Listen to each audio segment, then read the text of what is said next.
All right, so yo, welcome back to Neighborhood Politics. I am Mrs. Neighborhood Politics. And I'm Mr. Neighborhood Politicz. And we have a special guest on today's episode. We're excited. A very special guest. Super excited. Would you like to introduce him, or would you want him to introduce himself? No, we're going to let him do the self-introduction. Okay. He's doing it big today. Man, grab that, man. If you want more formal, Mykel Traylor-Bennett, Columbus native, somebody, influencer, life coach, father, somebody that's really impacting the community and showing that the power of walking by faith is real, man, if you be obedient. So that's what I'm here for. I'm happy that y'all let me come on this show to spread some knowledge and, like she said, just help one person. That's all we're here for. And thank you again, brother. Oh, no problem, bro. We appreciate you for coming on the episode today, man. I'm really looking forward to it, man. We've been, we've been connected for a long time. Sir.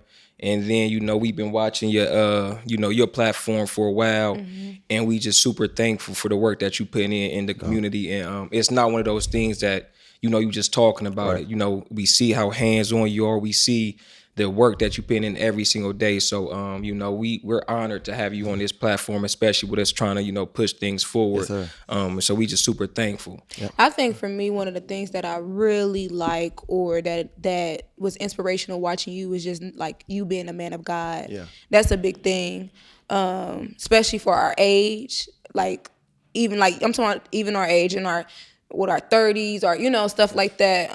And just actually, a black male that's like hip, who he is, but got a relationship with God and is not ashamed of that. Like, you don't see that often. So for me, like when we was on your page and just watching how you move, I'm like, man, I love that, because leading with God is like literally everything. So I definitely want to talk about your relationship with the Lord. I want to know what that's like. Like, love them conversations. Let's go. Let's get straight to it. That's if we gonna start with anything. We're gonna start with our conversation with the Lord. But let's kind of dive into what kind of drew you or like closer to the Lord, or what was like the turning point for you and God's relationship for Him to be the first thing. My trauma, my trials, just fully letting go.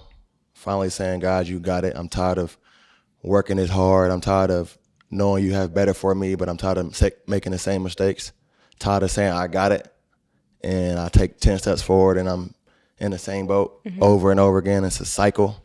So you got to really get tired of it if you really want change. So I said, God, at first I was one of those people saying, God got me. God loves me. I didn't really know what it meant, though, So when God took everything from me, it was honestly in my college. He took football from me. I tore my ACL. Wasn't guaranteed that I was going to play ever again. So when you take everything from you that you feeding off of, your ego, I felt like I was in a room with no windows. And he was like, if you want to move, let me lead. So I got baptized, and that's when I deleted social media for like 4 months and really dove into the Bible to learn like what walking by faith mean, what having purpose mean, what having a real relationship means. So that's what drove me.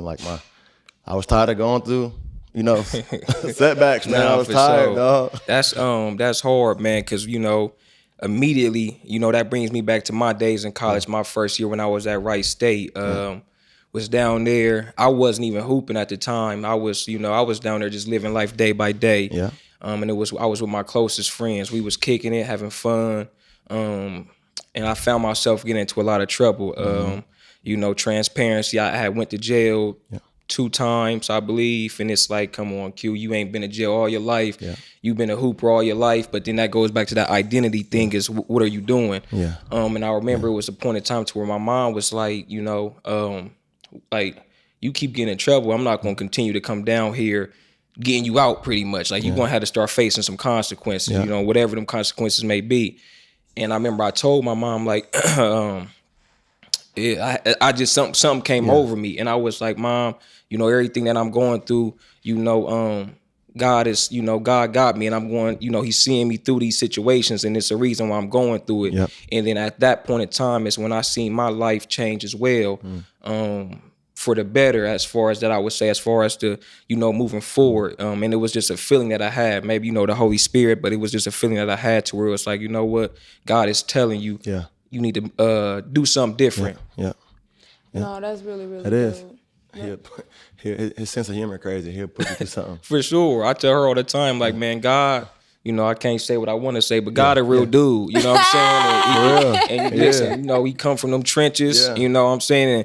And I feel like for people like us, that's the best way, you know, that we can relate to him, because, you know, he ain't he's not that person to where a lot of people want to assume he is, you know. He's super relatable, and he's just like one of us. So I mean, you got to think about his, like, I ain't gonna say his upbringing, but who he was hanging around anyway. When he was getting things done. First of all, his whole ministry, his disciples was young. They was teenagers. That's one. And then two, he was with the robbers, the killers, the drug dealers, you know what I'm saying? So I think in those in those type of situations, God's glories always get shown through it. So even both of y'all saying like what y'all went through in college and the things that kind of was y'all turning point, those were the things that God needs, like you said, to show you, to be like, okay, but also too, just kind of like get your attention, because I think sometimes we don't know how blessed we are, or like the amount of gifts that we have, the calling on our life, and we just moving carelessly, and then it's like you connected, both of y'all,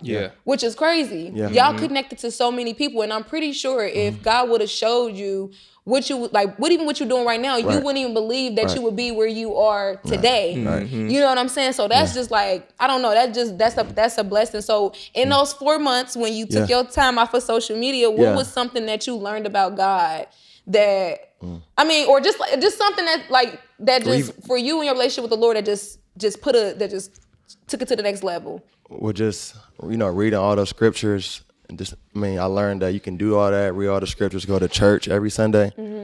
But the main thing he cares about is you walking in what you pray for. You know what I'm saying? We can read all these scriptures and write them on a board and say, walk by faith, not by sight, or no weapon formed against me shall prosper. But it's about when those trials, those scriptures come upon you and how you respond. So I learned his biggest thing for me is everybody takes it differently. My relationship, what I've learned is he sees your relationship and your obedience through your responses to your life, what you deal with in life. Because everything that happens to you is of this world. He made this world. We're not supposed to live of this world. So anything of this world that affects you, I think it's a sign of you not being fully locked in with him. For me, when I'm fully locked in with him, stuff that be coming to me, I'm like, God, I didn't read about that. God didn't tell me about that. I'm not worried about you. You know what I'm saying? So, man, I just watched a video yesterday, and in this, it was actually a pastor, Stephanie Ike, but she was pretty much saying like how literally God is our source. Like he created us. So anything that's related to us, it goes back to him. So when we're not connected to him, we choosing death. You get what I'm saying? So like you said, when you ain't doing what you're supposed to, and you ain't, that's when you, and I was like, dang, that's crazy, because literally without him, you choosing death. So he's saying, he give you option, choose life. Not for me, but for you, because I created you. You come from me. You know what I'm saying? So that's definitely something, you know. But I think for me, one of the biggest things that I'm learning in my walk with Christ is really receiving his love. You know, like you said, growing up and all the trauma and traumatic situations that you've been through, or the things that you experience, sometimes we don't get that love, right? So then now you growing up, you get older, and you build a relationship with the Lord, and then he telling you he love you unconditionally. You can't fathom that. You can't fathom that. It's like unfathomable. Like you, so I ain't gotta do nothing for you to love me. And it's like, no, I first loved you. You know what I'm saying? So I even had a moment yesterday, like, babe, while you was at, you know, with your sister or whatever, I was like talking to God, and I'm so used to like always been spending my time with him, and like literally always spending time with him, and just whether it's getting up in the morning at 4 or something, I'm spending time with him. And lately I just haven't been, so I was kind of feeling a kind of way, but it was like God just reminded me, like, you don't have to do nothing. Like, you don't have to do anything to receive my love. My love is there. Like, I don't need you to do anything right now, because of the season that you in, I need you to relax. You good. And it was like, I start crying. I'm like, for real, you love me like this. Like, just feeling like I needed to do something. So I don't know. I just get very passionate about my relationship with the Lord. Yeah, too. That's crazy. Everything you just said, first thing you said was talking about not needing to do anything. That was in my podcast today. I mean, in my meditation thing I do in the morning. She was talking about how when I'm not fully focused on God, I feel like I'm in need of stuff. When I am focused on God, I feel like I need nothing. Already fulfilled. You know what I'm saying? So I think when we go out of our way and our own way, we start feeling needy or feeling like, not loved and stuff like that. But when we focused on the source, like you talked about, it takes like not saying that what you're going through goes away, but it takes that worry, that pressure, that pressure for off sure. of you. You like, okay, for sure, I just gotta stay down. Yeah, for sure. Because you ain't going through it for no reason. So you said when you was in college, so that means because we did our little research. So you was a father going into college already. So you had your daughter at 17. Yeah. And her name is Naya, right? Yeah. Okay. Naya is a nickname. Naya. Naya. Whatever. Okay. Naya Boo. Shout out to Naya. Yeah, my baby. That's my dog. She gonna be mad at me for calling her stinking butt. Oh man. I'm a baby. She's 10 years old now. Yeah. You know what? And this is going to come. But happy Father's Day in advance, bro. You too. No, not yet. Happy Father's Day, man. It's amazing to see how you are as a father, how hands-on you are as a black man, especially raising a young lady. Appreciate that, to see what you doing, bro, it's really touching. Yeah. So how was it becoming a father at 17? How did that change your life? So I found out I was having her at 17. I eventually had her when I was 18. So around the same thing. It was scary at first, When we growing up, we used to, you see an athlete that's black have a kid, his career done. I had all these offers. I'm like, man, I can't be the kid that had all these offers, and I fall right into what I didn't want to be. You know what I'm saying? But by the grace of God, we both our families was very supportive. But it lit a fire up under me, bro. Yeah. That was during a time where I was, running the streets and going through stuff, getting expelled from school. It was a lot going on, and God, like you say, got a funny sense of humor where he's like, all right, I'm gonna slow you down. I got this blessing for you. Blessing for you on the way. At the time, it was stressful, but it turned out to be a blessing. Yeah. Still to this day, when I'm going through stuff, I still look at my screen and see her. I was like, you got it. You know what I'm saying? Let's That's get it hard. done. So, yeah. So you have one daughter. Yeah. So how was it like having an actual daughter, not like a son though? It was crazy because hold on, did you want a girl or a boy when you found out? No, we wanted a boy. Come on, man. I had disclaimer, had to ask. No, we wanted a boy, man. But when I had a girl, it was honestly, I think, the best thing I needed, bro. For sure. Made me vulnerable. It made me be open-minded. It made me be more emotionally aware. You know what I'm saying? It made me respect women more, honestly, if you want to be transparent. Like, you know what I'm saying? Because I feel like what you do, put out into this world is going to come back on you. For sure. Not just through you, go through your kid. And I don't want my daughter, you know what I'm saying? She's going to have to go through her trials regardless, but I don't want any of what I do to reflect on her. So she just opened my eyes and full circle, bro. Just gave me a bigger meaning than me. That's what I needed. That's what's up, bro. Like we be watching the man just laughing, bro, and to see the love and the joy that y'all have amongst each other is really, like I said, a beautiful thing. Appreciate that, bro. And I gotta ask, so who's the better dancer? Cause she be killing it. So listen. I taught her most of the dances, but she added some extra sauce. She got the sponge. You know what I'm saying? She got the sauce. She got the formula. Yeah. The facial expressions when she be doing it, she be killing it. Doing TikTok, she get on one take Drake. I'm like, can we split them up? She's like, Daddy, it's not that hard. I was like, all right, you got it. But nah, she cold blooded. I'm gonna speak it now. She's gonna be head captain at whatever dance thing she wanna do. She's different, bro. Like. She's gifted. That's what's up. She's different, bro. Yeah. And 10 years old? 10. So that's what grade? She's going to the 5th grade. Going to the 5th. Okay. Remind me, Q. As she get older, right. Yeah, she already act like she too good to hang out with me now. Like she got friends and stuff. Oh, man. You know that age? She right that age? For sure. Yeah. So you was raised in a 2-parent household or one? One. Really, yeah, one.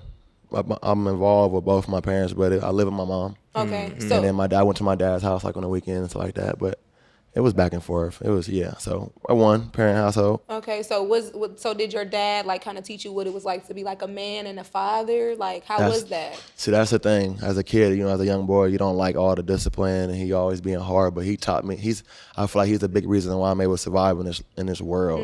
Just take care of your responsibilities is one of the first things he taught me. My daughter. Take care of your responsibilities. You know what I'm saying? There's consequences to your actions. You know what I'm saying? He taught me just trust, be real. You know what I'm saying? Take care of the people that take care of you. For sure. So he just taught me the stuff that you need in this life. Take care of the people that take care of you. Be good to people. Take care of your responsibilities. never give up. You know what I'm saying? All the stuff you need nowadays. So my dad really taught me. I feel like taught me how to be a man. He didn't teach me too much fun, you know. But it went. But I appreciate it now because this world it get real. You know what I'm saying? For sure. It ain't all fun and games. So. Absolutely. No, that's a real thing. So you know, with Pops being, you know, that person in your life that could help assist you, and now, like you said, you had some your upbringing to where, you know, you went through a time to where you was getting in trouble, got expelled, and you just found yourself, you know, going through a stage. What advice could you give the younger you, or, you know, somebody that you're mentoring, you know, like some of the young kids that come across your training camp? What advice could you give them? Like going through like just stuff like that around that time? Just find somebody older, man, that you can talk to, because the kids you hanging around now, y'all all around the same age, so nobody's going to be mature enough to be the guy that's going to hold you accountable. Right. You don't want to be looking at the guy, look, you know how we work, man. You don't be looked at as a guy as, you know, taking things serious. I will always say, man, just it's okay to be different. You don't have to fit in. You know what I'm saying? I think a lot of these kids want to fit into you have to be tough to get respect out here. And nah, you just got to be you. Yeah, you know for sure. Just be you, man, and just control what you can't control, and don't try to be nobody else but yourself, and just don't hate on nobody, man, and you just can't lose that way. And I feel like if you just stay around the right crowd, the right environment, and hang around friends that truly care for you, and I say be you, I feel like that's one of the biggest things, bro. Just be you. I feel like you can't lose that way. You know what I'm saying? I think that's big because we living in the era now to where, you know, being you is hard though. You know, because it's tough to be you living in this you know, a social media driven world, in a world to where, you know, a lot of the teenagers are exposed to so many things, and sometimes to do the right thing as a teenager right now isn't the cool thing to do. And I know I talk to my boys a lot about that all the time, and you know, and a lot of times they open up and be transparent and say like, man, Mr. Q or Coach Q, man, I understand what you're telling me to do might sound like the right thing, but you know, the rest of my buddies is doing this, and if I don't do this, then you know, I ain't gonna get the attention that I'm seeking from, you know, doing the right thing. So you know, living in this world, man, for the youngins, man, you know, to piggyback off what you said, you know, sometimes it's a lot, you know, we go through them stages, but you know, the cool guys always come out winning, you know. The cool guys come out winning. So with me teaching middle school, 7th and 8th grade, you see following the leader at an ultimate high. Because, you know, 7th and 8th grade, you just now, like, I don't know, because puberty really for real hitting. It's like a whole bunch that's going on, and I see it a lot with the 7th and 8th graders, from the boys to the girls, just trying to fit in, trying to figure out what works for them. But I think for me, and what I tell my girls, that's important for anybody that's young, or even just in general, even if you're not young, it don't have no age limit on it, but it's so much power in being you. Like, the best thing that you can do is be you, like, literally, because guess what? And I told this, I remember one day going into the restroom, it was early in the morning, it was a young girl in there, and she was like just doing her hair, and I kind of just like started a conversation with her, and I'm like, you know, like, what, I just started a conversation with her, but I know in the midst of it, she ended up telling me that she follows. And I'm like, well, why you do that? She's like, because I want to be liked. And I was telling her, I'm like, man, there's so much power in being you, because people that's for you are going to fall in line with you, and you don't have to force nobody to like you. I'm like, because there's so many people that's like you out there right now, but you just ain't seeing those people because you trying to fit in. I said, and what happens when you don't fit in that moment? What that's going to look like for you? And she's like, they going to be mad, or I'm going to disappoint. And I said, right, because that was never you, you know, to begin with, you know, and I know when my and I think it's so funny how God would have me working with 7th and 8th graders, because them were one of the, like, them years for me were my most, like, for me, like, the years where I was really, like, cutting up. You know, you said you've been expelled. I think I was expelled, like, 3 times. From probably, like... You was turned up. But I wasn't trying to fit in, though. That wasn't my story. My story was just, like, a lack of attention and love that I was getting at home. So when I went out, it was just, I had a chip on my shoulder. And I didn't know I had a chip on my shoulder. But I did, and I felt like, you know, the people that my mom and the people that was paying attention to me wasn't paying attention to me, and they didn't care. So you know, some people try to fit in. Some people just like, don't nobody care about me, so why should I? Right. You know what I'm saying? And that was like the biggest thing that like the deception that the enemy was able to use at that time in my life, because it was like, just because they not showing you this, that doesn't mean that you still don't have, you know, some stuff to take care of. Yeah. So no, for sure. Being you is like it. For sure, it's honorable. And you tend to see that, like, you kind of like, to piggyback off what you said, the ones to, you know, once you find yourself and you're comfortable enough with being you, like you said, that's when you start tending to see the people start following in line, and the ones who are going to be there for you are going to be there for you. Always. And then the ones who are going to fall off, you know, they might fall off, but you know, that could just be God, you know, making that separation for the person who you are supposed to become. Yeah, that's real. So I think that's, you know, super dope. Especially because you work with a lot of kids, right? Yeah. Yes, sir. You work with a lot of them. Yeah, they funny. I love my little dudes, man. They make my job fun. Nah, for sure. So, what does the life of Grab That, you know, Academy look like? Wait, what's Grab That Academy? Yeah. Okay, what does it mean? Yeah, what does it mean? Grady. So, man, basically, Grab That is whatever you want in life, man. No matter who doubts you, who doesn't believe in you. If you got a relationship with God, if you believe in God and believe in yourself, go grab that. And at first, it was just football. I'm like, everybody don't play football, Myke. So now it's broad. Whatever you want, go grab that internship. Go grab that nursing degree. Whatever you want, man. Just keep God first and go grab that. Whatever you want. That's hard. Go grab that. That's hard. Go grab that. Go grab that. Go grab that. Yeah. Since we on here, I'm always marking myself. So this is my new logo. I'm gonna give you the rundown. So the green is basically never let anything in your past or any of your doubters stop you from chasing the best version of you. So that's why he's running. Okay. And then, you know, people usually say being in your bag is money. Nah, being in your bag is chasing your happiness, chasing your dreams. And then the money come with that. For sure. That's hard. That's hard. Yeah. So, that's hard. Yeah. So, man, you be making me want to go get after it immediately, bro. I be watching your page. I'm like, man, let me go do some push-ups, man. I like that. Immediately, I like that. Grab that. Whatever, you know what I'm saying? Bro, Whatever it is. Man, got that wing stop, man. Okay, whatever. so grab that, and then so you got go grab that academy. Yeah. So Grab That Academy is basically grabbing the youth and people in my community and bringing the best version of them outside of themselves. Yeah. Not only in their sports, but mentally. Yeah. That's what I'm big on. Yeah, you're gonna get better physically. Yeah, that's cool. But I done had people come in my training camp, no self-esteem. Now you can't tell them nothing. You know what I'm saying? From kids to grown women to older women. That's what I'm really big on. I think just when somebody believes, once you see somebody believes in you, one person, and they consistently care, that's all you need. And then now that's what I built my thing around, just being more than just a trainer, a life coach. I don't like to say motivational coach because motivation is temporary. Yeah. You know what I'm saying? For so sure. I feel like life coach is just teaching you through life. That's hard. You know what I'm saying? Man, so did you see yourself being like, I mean, I know none of us do maybe, but did you see yourself being this person 10 years ago? Honestly, bro, it's kind of crazy. I was looking at it. If you look back at my interviews, man, it's just always something I wanted to do, give back and be like a positive role model. How I was going to do it. Nah, I didn't see this. If I'm being honest, I didn't see me being a trainer. You know what I'm saying? I didn't see me going into schools, using my, I always spoke too though. If you look at my pages, bro, on my YouTube, I always was that guy that liked motivating people. I was like always a natural leader. Yeah, so I always wanted to give back, but I didn't have a plan. But the way God set stuff up, bro, It'd be crazy. It's crazy how, that's hard. You know, and I always talk about this since we're on this topic now.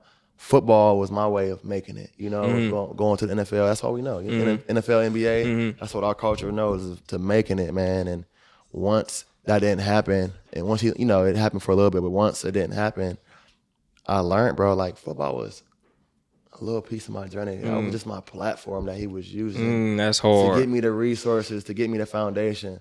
I'm the league. Yeah. You know what I'm saying? Yeah, for sure. The league don't make me make it. I'm the league. Like, I'm the league. Like, and now I learned that was just the platform that helped me do what I do now. For sure. You know what I'm saying? Now, I mean, I could have scored all those touchdowns. Myke would have been sweet, but I'd rather have people say, I ain't believe in myself. Now I had a dude that was a walk-on. He just walked on to Tennessee this year and made the team. Wow. You know, That's huge. Yeah, I got stories where people going to remember versus me scoring a touchdown. Right. That's impact hard. Bigger. And I didn't see that time because I seen just football. And then I learned how you can make money. You know what I'm saying? So you start learning like, okay, I'm the lead. I'm the lead. Hey, man, I like I'm that. ready for the lead. Yeah, I love that. I'm the lead. I was just talking to my friend about, because even when you just said it, I just thought about it.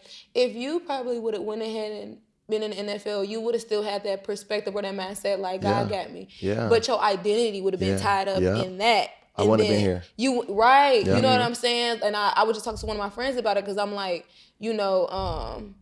we connect ourselves to stuff and we identify with it. Like, I'm a wife, I'm a coach, and it's like, that's not all you are. You are like figure out who God said you are. So it's like, for me, like seeing you now it's like you was able to see who God said you were, and now you're able to do something with it. You know what I'm saying? Because it sounds like you would have been, in the league. But you know what I'm saying? Would you have been?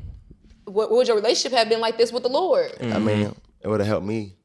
It would have helped my, I guess, ego. You're right. But it wouldn't have really affected people how it does now, bro. And I don't really talk about like what I do and what I do to people, bro. But if you seen some of the message or just hear like the changes that people come to me when they first started and where they at now, bro, it's life changing. Oh yeah, it's clear, bro. It feel like a touchdown to me. Yeah, you know what I'm saying? For sure. I can't even put.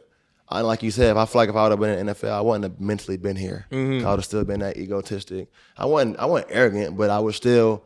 I knew I had all the answers. You know what I'm saying? Yeah. And I just, God, He knew to sit me down when He needed to sit me down before it got worse. For you sure. Know what I'm saying? That's hard, bro.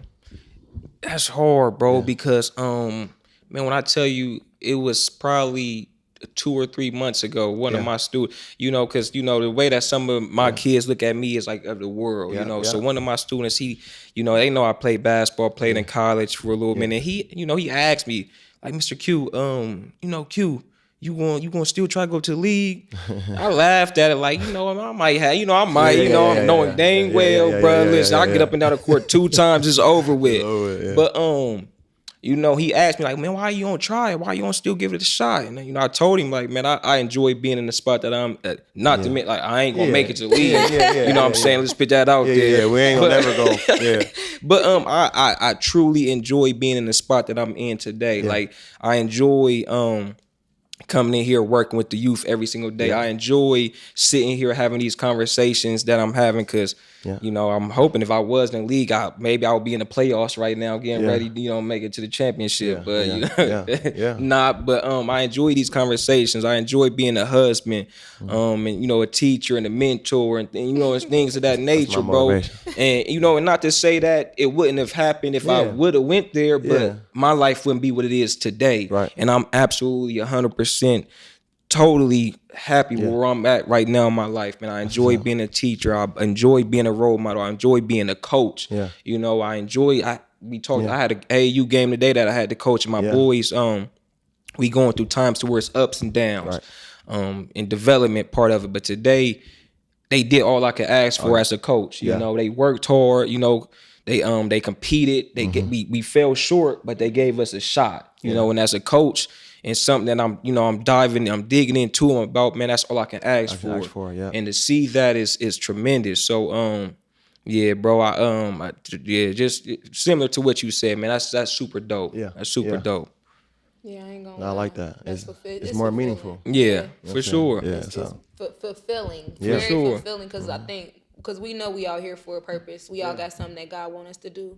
And I think it's important to fulfill that. I ain't gonna lie, that Nipsey said, find your purpose or you wasting air. Because that's a real thing. Figure out why you're here. I just talked about it. Listen, God crazy. Everything in alignment. This is my podcast this morning, bro. I'll be tapped in, bro. I'll be really I'll be learning my higher power, bro.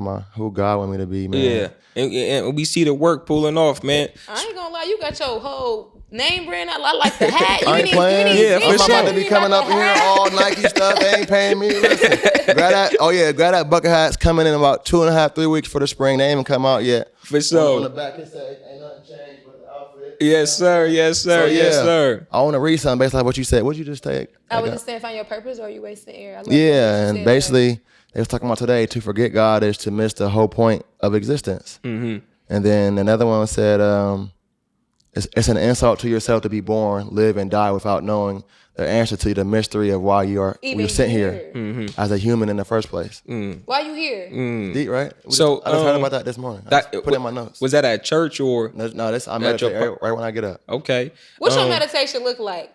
It's different. Yes, listen. When people say meditation, no, listen. I gotta ask because listen, we living in the world, and I gotta ask. I'm sorry. Yeah. No, it's a good question. It's a good question. We on, right? No, we on. We live in a world where everybody say meditate, and everybody believe in the universe. Yeah. And everybody believe in, I don't know what they be believing in, but sometimes it don't be God. Right. So when you say meditate, Right. I want to know, what's your meditation? So different. So every morning I for sure like to get on and listen to my podcast. Her podcast about 7 to 10 minutes. Okay. And her are built around spirituality, God, how to stay connected with God, how to weed in thoughts, how to push out thoughts, how to sit still, stuff like that. But my other forms of meditation, man, are sometimes just sitting there and just letting my emotions come in, my negative thoughts, my positive thoughts.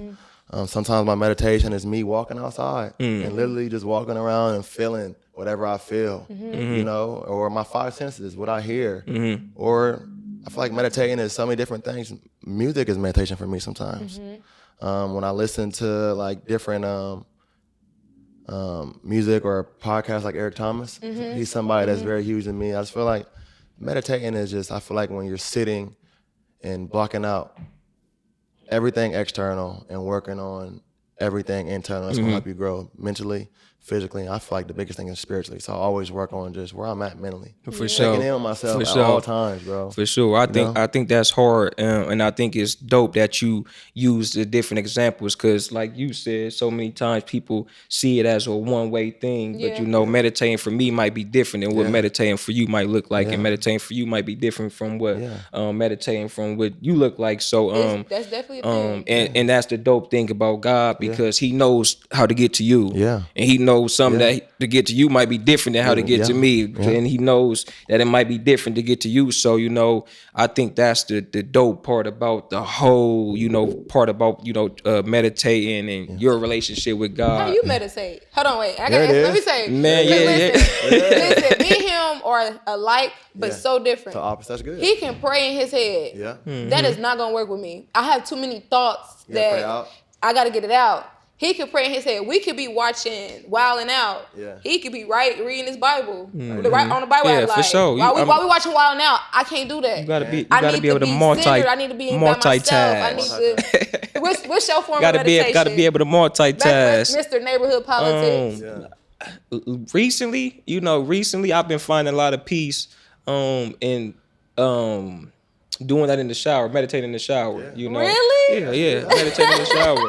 And you know, I be thinking, and then it goes. But what I would say is, you know, joke on me. Shout out to Kamar, you know, because man, Kamar, you know, we gonna be transparent, man, on here. You know, that's what this is about. Sure. They used to joke on me about, you know, taking little quick showers, you know, and I'm like, man, I'm fresh as long as I hit here. You know what I'm saying? As long as I hit, I hit. You feel me? If I hit this, and I'm good. You know what I'm saying? So my cousin was talking to me, we was laughing, you know, we was out, you know, it was cookout. He was like, yeah, man, you know, just when you in the shower, just talk to God, you know, do what you need to do.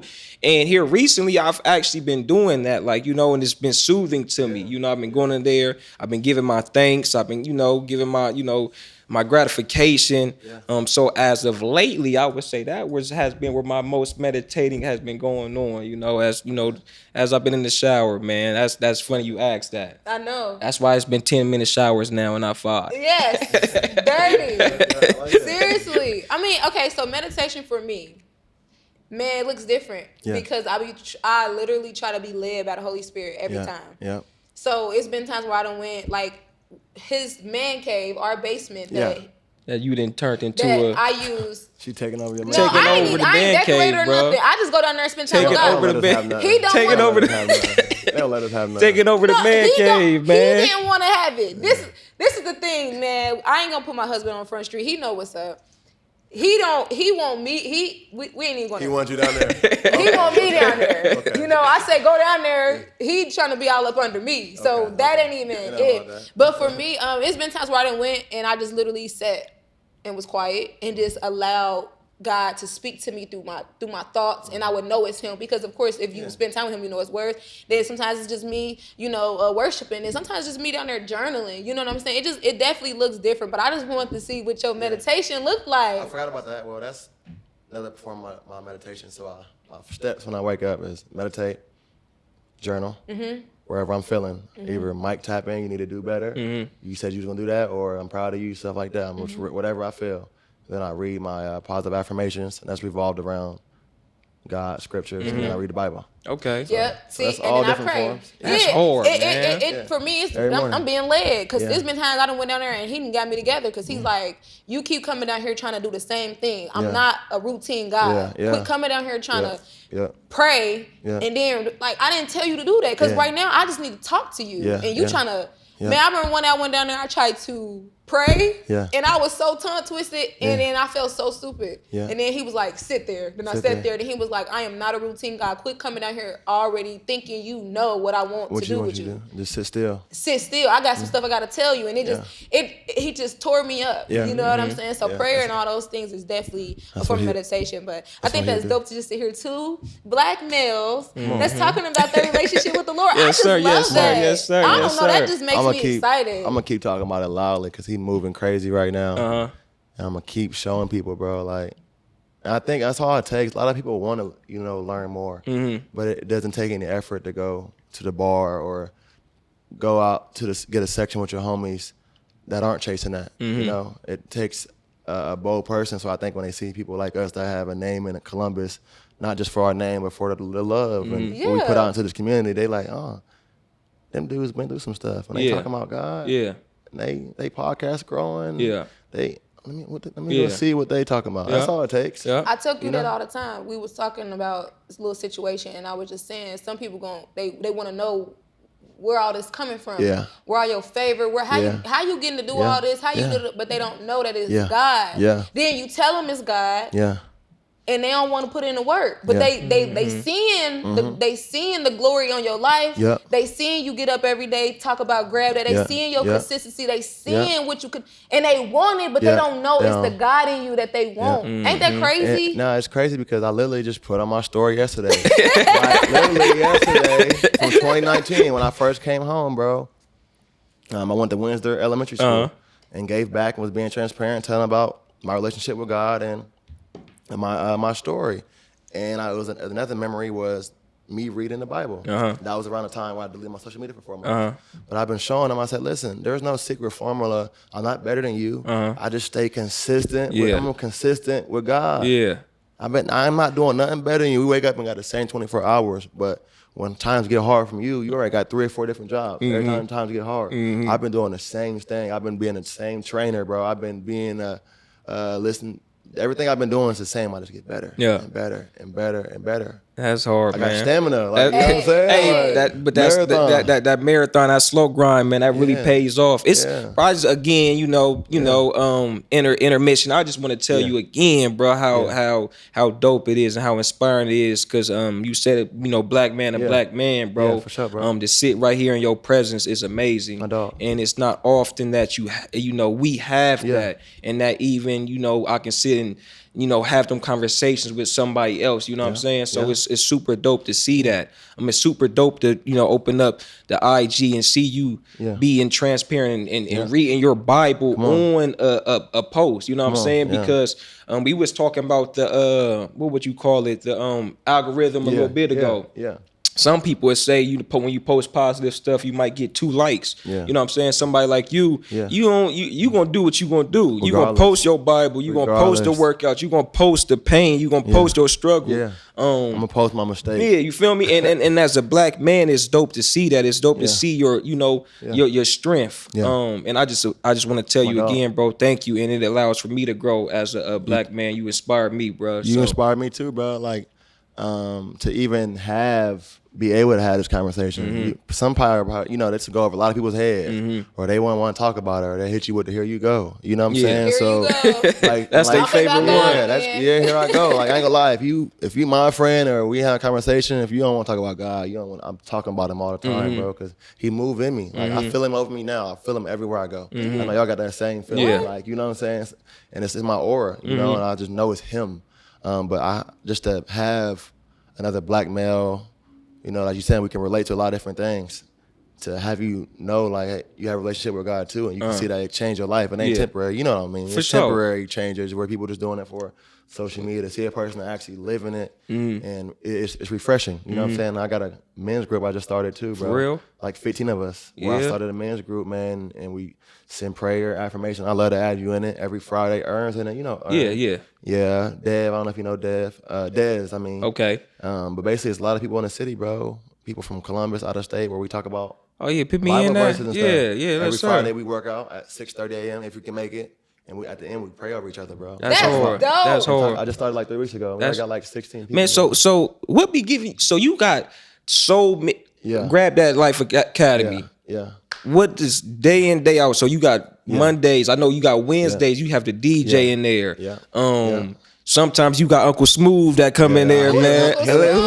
We got to talk about Uncle Smooth. He was trying to come here, but I said not today, man. Man, we can have Uncle Smooth come today. But nah, man. Sundays and Mondays I'm off. There's days I like to do stuff like this, like to pour into me. I've been being intentional with that. We can talk about that later. Just pouring into me, doing stuff that makes me happy. You know what I'm saying? So Sundays and Mondays I'm off, bro. And then really Monday through Friday I'm up 5:30.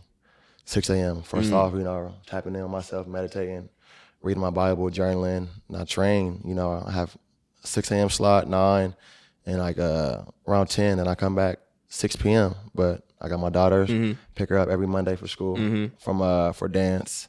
Wednesday I have my classes. I also have an online course that I have to stay engaged with them every day to keep them up with social media. Then I have my online training. Where I get them 2 workouts a week. Every Sunday I let them talk to a motivational coach, so they don't got to hear my voice all the time. So it's nonstop, bro. Yeah, it's nonstop, man. So you a fitness trainer. Fitness trainer. Yeah. Okay. Yeah. I know that, but I'm just for anybody who don't. Fitness trainer, life coach. Think about this the other day. I don't even know how I identify myself because I ain't just a fitness trainer. Life coach. I got my own clothing line. Got my own football gloves. I'm a brand. I'm an entrepreneur. You a walking brand. You know what word I like better? What? I'm a vessel. Yes. That's the best way I can put it. Hey, you heard that prayer before we started. I said, Lord, man. Vessel. I told him that on our way here. Yeah, that's why I was clowning on my friends. I was like, man, if this trainer's trying to compete with me, they gonna drive themselves crazy. Yeah. Because I am not just a trainer. You ain't just a trainer. I'm not even what I'm focused on mainly. You know, that's one of my main things. But I'm a trainer, clothing brand, gloves, life coach, social media influencer, father.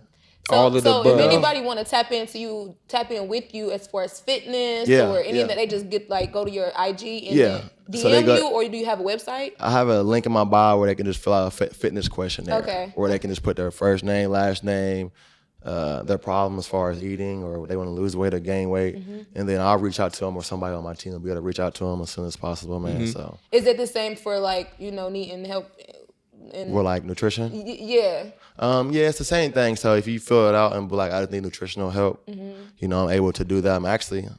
You roll me right in. I'm coming out with a customized nutritional program. Something else, man. You on fire, bro. Man. For real, him, bro. He just on fire. He sit still, bro. He give it to you. I ain't really had to step out nowhere no more, man. But I'm coming out with a customized meal plan, only $20 a month. And it's going to be customized for you. So if you have certain health problems based off of your height, your weight, what you like, it's going to be based off of for you. It's going to be specific on the food you want for your specific goals. It's going to be very dope, bro, because it's not going to be like you're bland, eat your chicken, broccoli. It's going to be exactly for you and your body fat. You know what I'm saying? For you. Right. That takes a lot of intentionality. Yeah. So everything that you're doing, the reason why it's so dope is because I know it's connected to God. Yeah, and the only way that you're able to carry it out is through God. Because you got your hands connected on so much, which ties into, can we get into these fruit snacks? Because you came in. Listen. All right. I got this bag yesterday. It's almost gone, but listen, I like to always be transparent with my clients. I always tell them I'm not 100% clean. I like to have fun too when I eat. These are gummies, y'all. Albany. I don't know if I'm saying it right, but y'all see the brand. They're zero, gluten-free, fat-free, low sodium. You don't got to make fitness like you in the army, you know? I understand it's something, a new change. So you got to gradually get into it. So. And they was fire. And they fire. Those fruit snacks y'all be eating, that ain't really fruit snacks. These are the good gummy. They fire, y'all. You can get them from Walmart, TJ Maxx, they everywhere, man. Yeah, so. I'm gonna have to grab a little bit more than from you when we leave. Before we leave, just I need like 3. Nothing too crazy. I mean like 5, y'all. So nothing too crazy. Who you are? A huge inspiration, a motivating person to a lot of people. Yes, sir. Who was that person for you that first was like, I know you mentioned your father, but was it somebody else to where it was like that motivating person for you that where you could always look at and get that push for?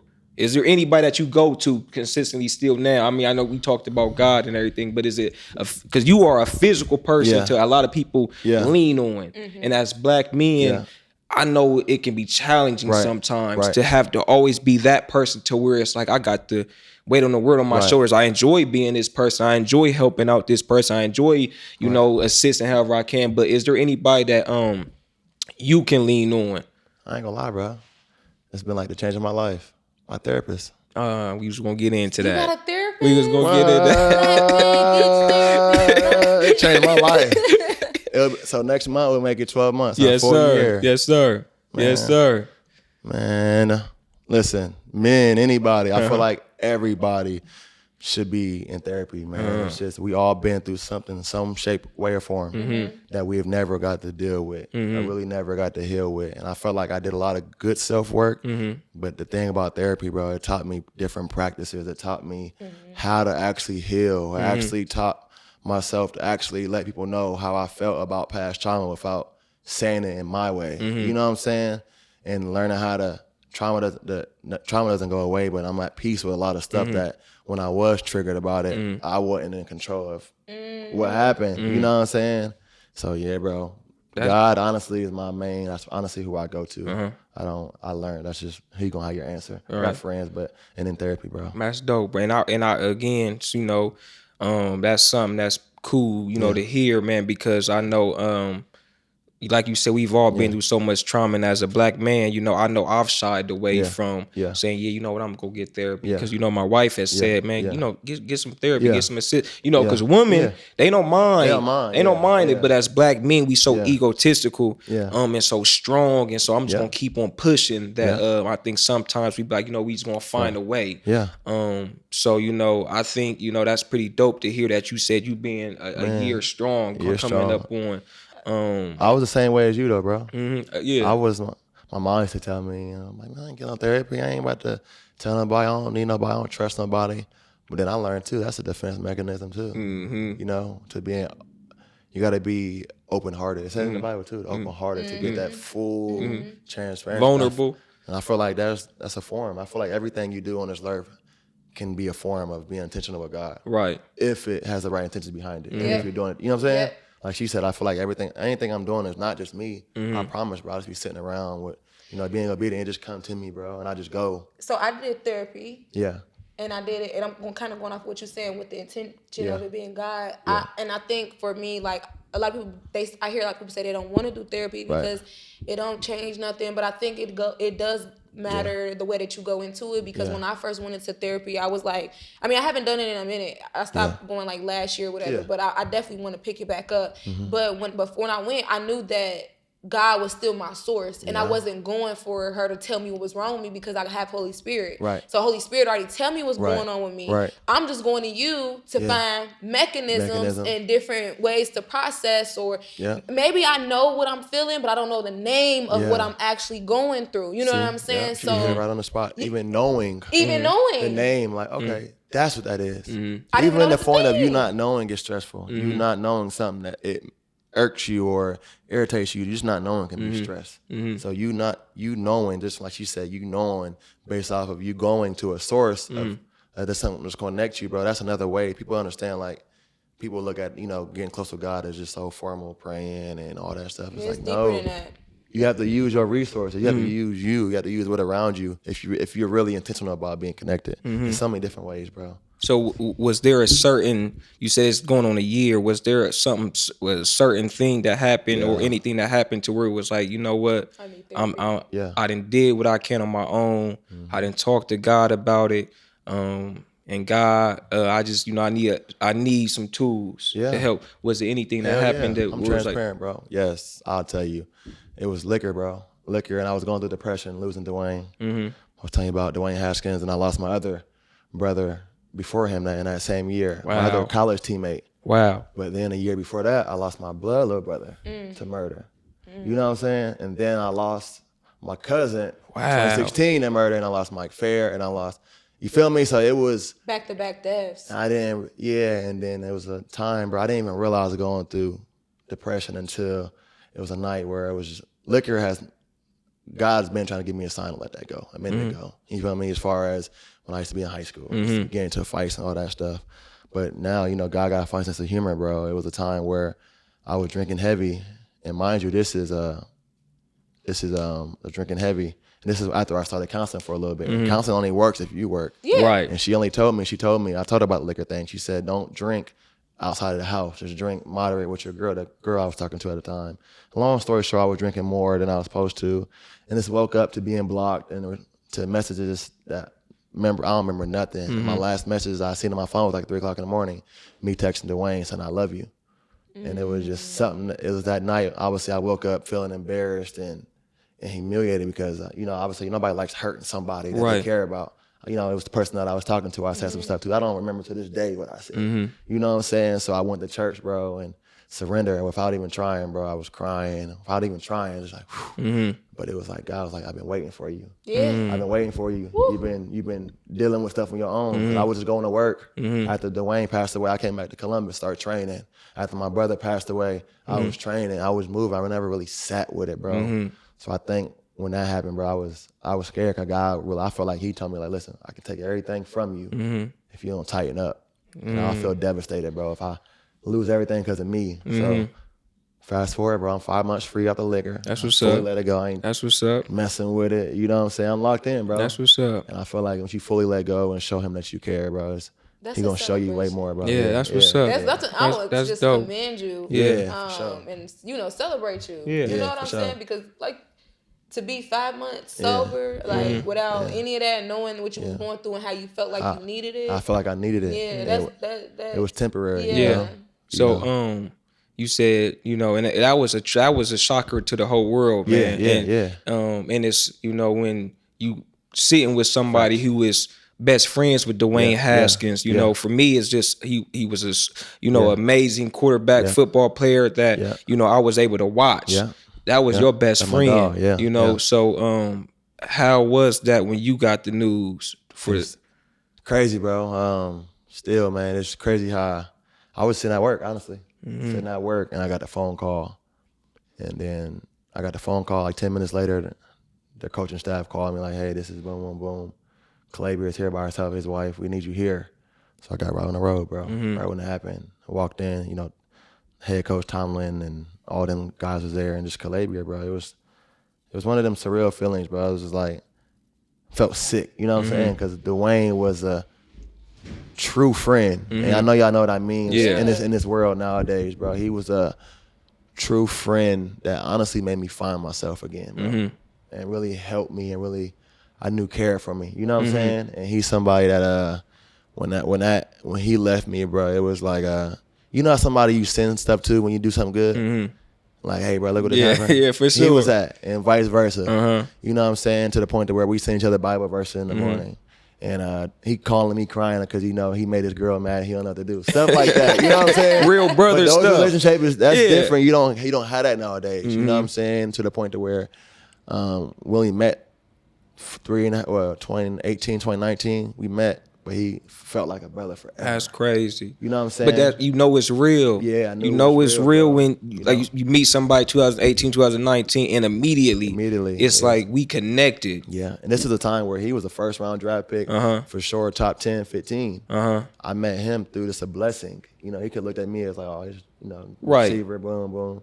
But I don't know what it is. I feel like God presented me to him as like a servant, bro, as a reward because of the stuff that I had to go through before that. I stayed obedient. That's why I feel like me and him was so connected, bro, because during the time I found Dwayne, I ain't gonna tell the whole story, but my senior year I got played. I tore my ACL and I came back. I was the oldest guy on the team, bro, and everybody thought it was my year. This is college? This is college, okay. yeah. So they only threw me the ball 14 times, basically. Like, wow. You know, people had that in one game. So basically they tried to stall me out. And statistic-wise, there's no way I was going to make it. You know, if I was living out this world and believing what statistics say. And long story short, bro, I still want to go chase my journey. Agent said they was going to call me, didn't call me. I was on a train after the All-Star game to go to Miami to train. In the middle of the train ride, they texted me, said I ain't gonna pay for everything, so I'm stuck in the airport for 5-6 hours on my way to this is all through chasing my journey, bro. You know what I'm saying? Agent said they was gonna pay for me. Agents looking me in my face, said I ain't worth it. You serious? Bro. But God kept saying, keep going, that's not who I wanted you to see. and you know, I was staying on my brother's couch, you know, doing Uber driving and lifting. That's when I was reading the Bible. This is all around that same time.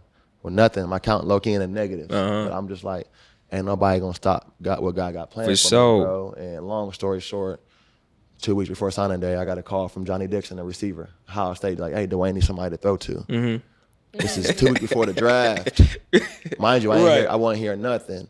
You know, it was looking like it was going down the drain. You know, I got a one-on-one workout with the Raiders and the Dolphins with a first-round draft pick. Going first 10, 15 pick, that's bigger than any NFL combine. Yeah. The whole coaching staff is there. You know what I'm saying? Like, people understand how big that is. And then long story short, bro, the draft came and I didn't get a phone call until 3 days after. And my friend said, don't give up. You can get a phone call in 5 minutes or 5 years. Las Vegas Raiders call. Wow. Why did that come? Dwayne. Wow. I feel like God rewarded me because I stayed obedient. I had every reason to say this ain't for me. I had every reason to say and give up. Not do it because people said I wasn't worth it. People didn't want to spend money on me. People left me in the airport for 4 hours. I didn't give up. You know what I'm saying? You know what I'm saying? That grind is real, so man. I feel like God, I would have never met God if I never. Dwayne, if I never. Kept going. That desire, that hunger, you never man. Tapped in with God. Yeah, that too. You want to take it like that? Yeah, real. No, really, because that was a testing moment for you, and you was carrying out everything that you was learning in those moments. Yeah.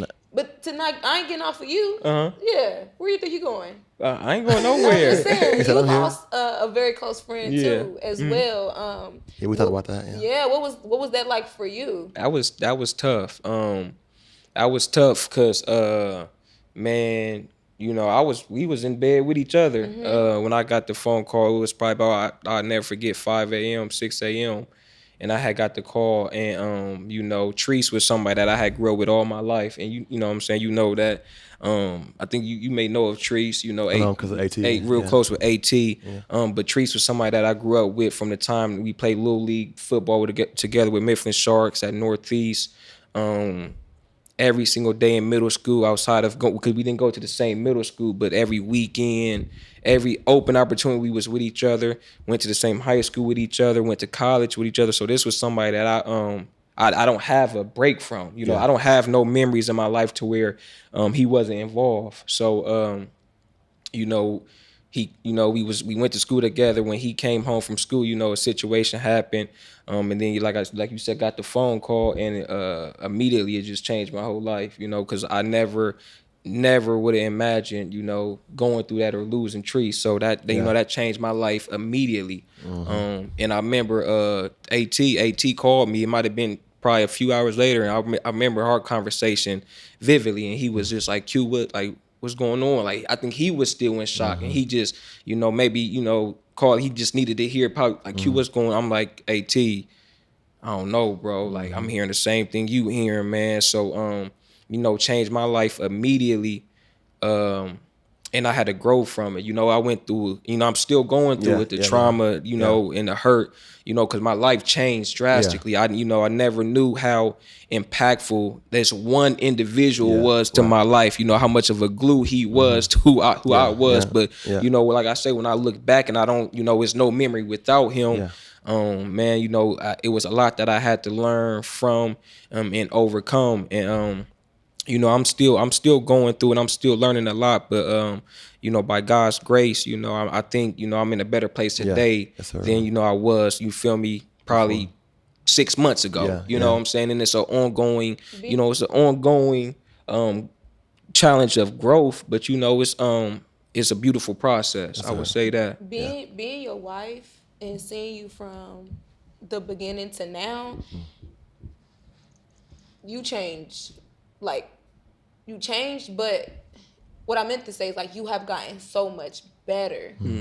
Cause I mean, literally, like I said, I've been there with you since the beginning of the situation to now, to see how you have grown to where it's kind of like, I want to ask the question of, like, how did you even get to where you at today? Because I remember a time where you literally didn't want to, move, where you didn't want to move on because you felt like you was if you did move on, you was forgetting about him, or even then it's like, you didn't go to counseling or anything of that nature. So how did you cope or, learn to move forward?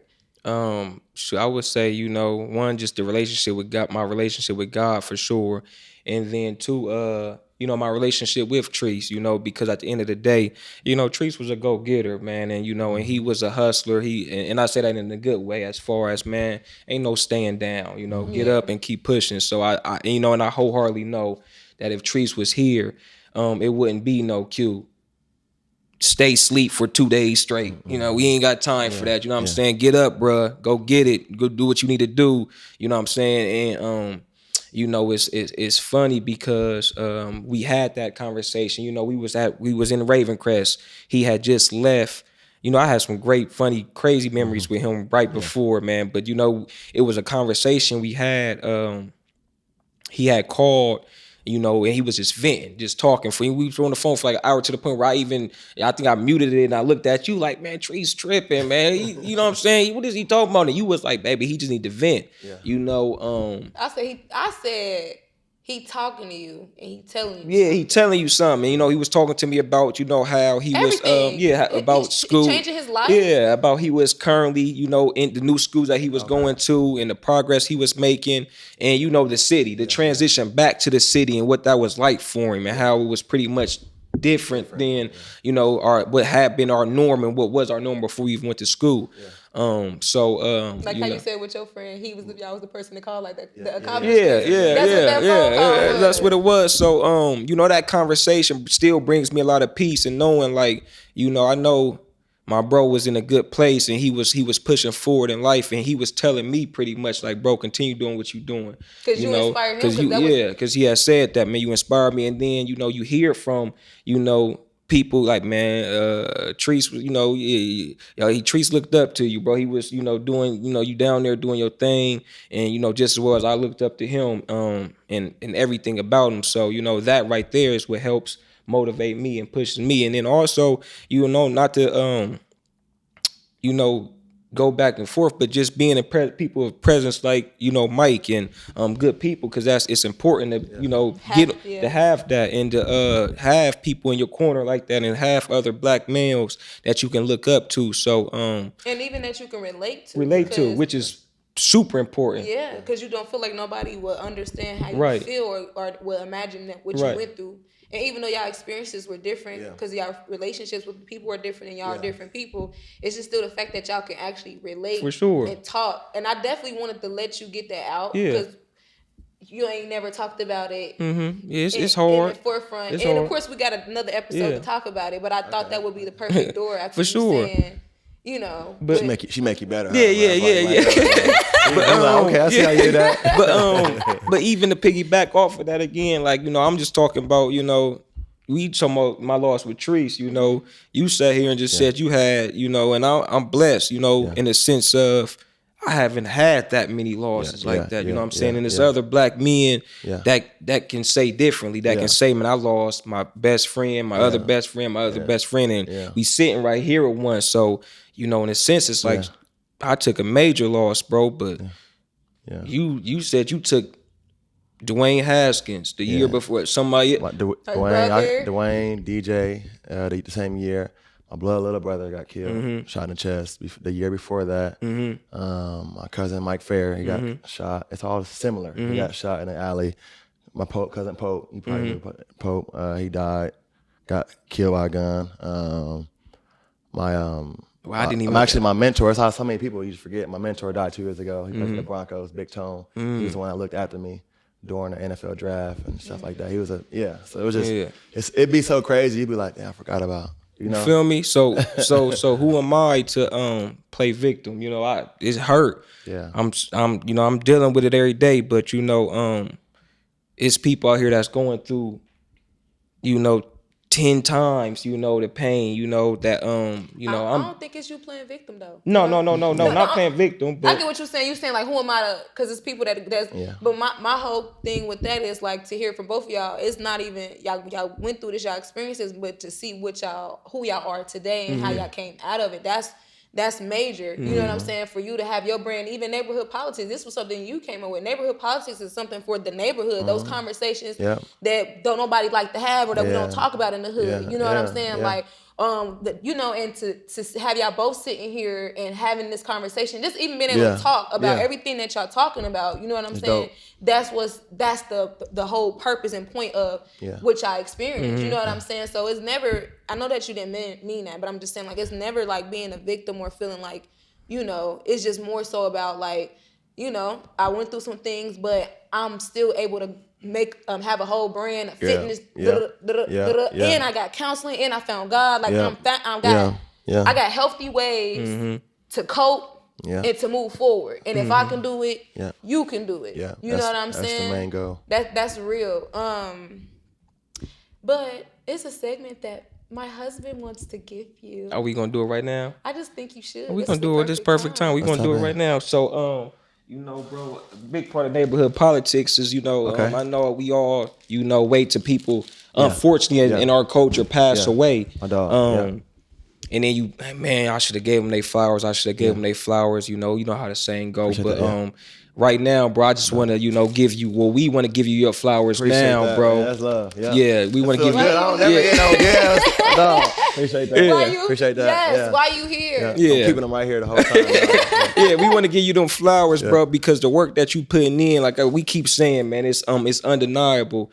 And even to sit here and have this conversation with you, growth is gonna come from it. You know, growth is gonna come from it, and you deserve those flowers. I wish I could have got you a dozen, but no, they good. It's better. I wish I could have got you a dozen, man. But you know, that's something that we gonna keep on doing with our episode. And you the first, bro. You the first. You the first. Really? Yeah. You the first, bro. You the first. You the first with this. So definitely want to give you them, man. And I think it's just the recognition. I think that's the word. Yeah. Whatever. Y'all get the point. Y'all get the point. Just that the recognition or recognizing you, and just not only do we see you, but if we see you, God see you. You know what I'm saying? So don't look at it like it's from us. Look at it like it's from Him. Just giving you the acknowledgement, and recognition, because you know you doing His work. Yeah, for sure. So it's just like let me give my son something. Let me show him. I'm gonna show him a little some confirmation. You're on the right path. Yeah, for sure. You know what I'm saying? Yeah, and them ain't no roses from Kroger's. Them is for Flower-Rama. Okay. They spend a little bit of money on it. But man, from Kroger's, they had the little price tag on them. And they not be like that. Hey, chill. I didn't got some.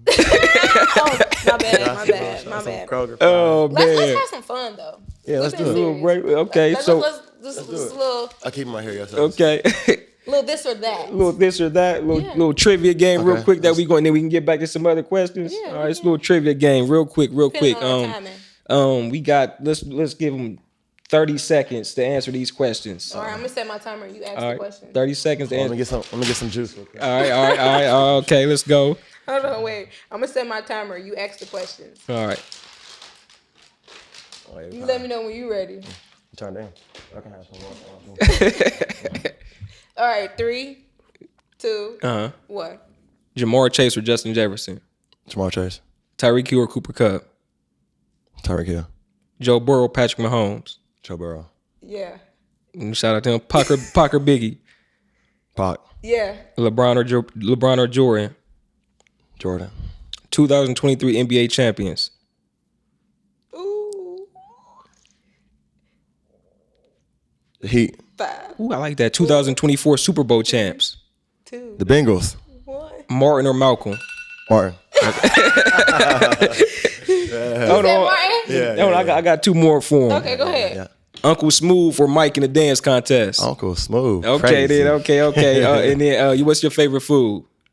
Ooh, Chicken wings. All right, that's Chicken dope. wings. One last question. Hold on, man. We connect. Hold on. Are we? Hold on. I see. I knew AT. I knew me and AT was connected. But is this a family thing? Who's your favorite team? The Bengals. Oh, my The Bengals? you know it, bro.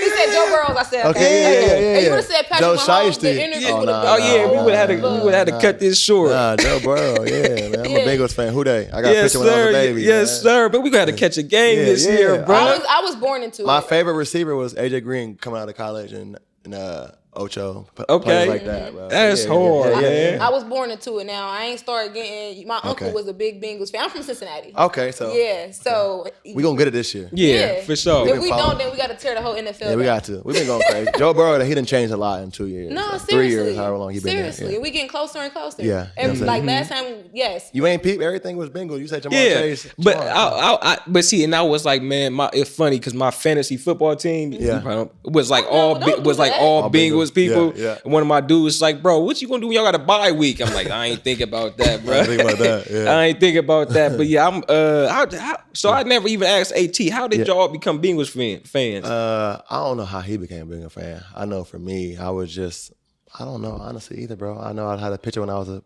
baby being a Bengal. I don't know honestly, bro. Yeah. I just remember being once I was a kid. And Okay. I always just followed them and watched them on TV, and then I learned like the players like Tony Palmer, Pac-Man Jones when he was there, AJ Green. I just fell in love with him. for Yeah, real. that's what's up. I know for me it was Yeah, my That's a good question. I never really thought about that. I don't know. I know I had a jersey on when I was a kid. I don't know. yeah. For me it was just my pops. You know, my pops diehard Bengals fan. So Okay. and I'm not, I played basketball my life. I played football for Mifflin for a brief second, but Okay. I was a basketball player. So my dad was a diehard Bengals fan. So when we did play Madden, that was the only team I only knew to team. play. Yeah, That was the only team I knew to play with. So That's crazy. yeah, that was the only team I knew. My Uncle Quinn, he's dead now. But before he died, he died years ago. But when I say diehard Bengals fan, when they wasn't doing nothing. He was tapped in. I mean, when I say when they wasn't doing nothing, He was who they for real. Man, he was who they for real. So I was telling Q, like, once the whole new team came in and everything just started going up, I said, man, if my uncle was alive right now, he'd be going crazy right now. because he was with them when they were not doing anything, So it's amazing to see how they have grown. But it's so funny. I love your this or that questions because he was like, you got to think about it. Okay, we're gonna go back to. Well, I had one just more so like, what was something one of the most inspirational things that you heard or something said. Yeah. But we got to go to the Tupac or Biggie. Okay. You chose Pac. Why did you choose Pac over Biggie? You wanna know what, man? I want to go watch the movie. Honestly, I didn't know. I liked his music. I'm a big person on what a person stands for. If Right. you watch the movie, you wasn't gonna get him to stop chasing his dreams. Yeah. You wasn't gonna get him to stop being him. He loved his mom. He was a go-getter. He was a hustler. He's actually a dude I wanted to get tatted on me just because of what he stood for. He didn't care who doubted him. He was loyal, and he was loyal to who was loyal to him. He was just a go-getter. He was just... And he stood for what was right. For sure. That's what I meant. You know what I'm saying? Like, he just Yeah. stood for something. I didn't know too much about Biggie as far as... I know I watched the movie, but it didn't really give me the same feel as when I watched the Tupac movie. He I was agree. just But think me, about the clips you know? that we see of Tupac. Yeah. He was only like 24, Young dude. 23. Talking like this. Talking like this. I'm Yeah. talking about straight Come on, wisdom. straight wisdom. Yeah, for sure. He just had no fear. Fear. That's me. I don't have no fear. I don't His care what it interviews is. hilarious. If I got an idea, bro, I'm gonna do it. I don't care who likes it, who thinks it's weird. I'm gonna do it. And I think that's dope about you, bro, because even on this the time that we've had, you've told us all these different ventures that you have taken up on. Yeah. What inspires you to keep? Because I know it's times to where it's like, oh, I'm not getting the results that I would like. What keeps you motivated to keep on pushing? Just knowing that I'm being obedient to him. I know that I don't do it for a reward. I just do it for consistent self-growth. That's hard. And I feel like when you take the reward out of it or doing it because of something, it makes the intention, it makes the will behind it better. I feel like when you do something just to get a certain amount of money, or you do something because you want this blessing to open, it's not authentic, you know? I feel like for me, what keeps me going is just knowing, I think it is when I do get better and I do stay consistent with getting better, I see the growth. It's like when you see results in the gym. You see a little bit of growth, like, okay, what's next? Yeah. What's next? God, you know what I'm saying? So Yeah. I ain't gonna lie, I know God got some more for me. So I'm trying to see what's next. And I don't want to be those people like, I shoulda, I coulda, I woulda did this. I'm doing it, bro. That's hard. And you know, they remind me of stewardship. Yeah. When he talk about, you know, what he'll give you Yeah. based off of what you, Come on, stewardship. He get funny sense of humor. You give him something, he'll give you something. Yeah. But if you stay I used to be that, I'm me. I ain't gonna change. I learned that's the immature response. I'm me. I'm not the same. If I would have said that now versus 3 years ago, I'm not the same I'm me than I was. So I'm me. I feel like that's just that's small minded. That's putting yourself in a box and not really grow. I'm a different person than I was a year ago. A year ago, I was going through depression and drinking and stuff like that. Oh, a year from now, I feel alive again. I feel happy. I don't feel scatterbrained. I see my vision clear. I've been still for the first time in a long time. I'm 28 years old. I've been through a lot of stuff, and I never really got to sit still on my stuff, bro. Never. That's hard, bro. Yeah, That's super. you know? That's super, super, super dope, bro. And just, I guess, you know, I had just told, it's funny because I had just told you kind of like, man, you know, because she always like, you need to stop drinking, and I've slowed down tremendously. But I just told her like, man, I need to just, you know, I'll give me a beer or two in there sometimes, man. But I just told her like, man, maybe I should just start trying to transition over to the wine thing a little. See, wine was, I ain't gonna lie to you, man. Like for now, I was so intentional with getting closer to God. All the time, I'm like, I'm done with it. Everything. Never again. Never. Right. I felt embarrassed. You gotta get that serious about it. You really gotta get disgusted with it, man. If you will. So I had to let it go. But when I did drink wine, it was more of a chill feeling, more of like a rewarding. You know what I'm saying? You do get a little tipsy. It's more control. Yep. So I ain't gonna lie. That's whenever I do. If I feel like I got control of it, if I ever do dab into it, it's gonna be some wine for sure. Man, that's so, bruh. And I don't want to sound cliche, man, but we got so much in common, bro, as far as our story, that if you don't sit down and have these conversations, you will never know. And my point is, you know, I used to smoke weed heavy, you know, every single day. It was a part of my lifestyle. Starting in what, like 9th grade or so, maybe we started in the 10th grade. It was a part of my lifestyle consistently. Every single day, you know, couldn't eat without, you know, smoking, couldn't sleep without smoking, couldn't go to a party without smoking, couldn't go to a family function, couldn't go to Thanksgiving without smoking.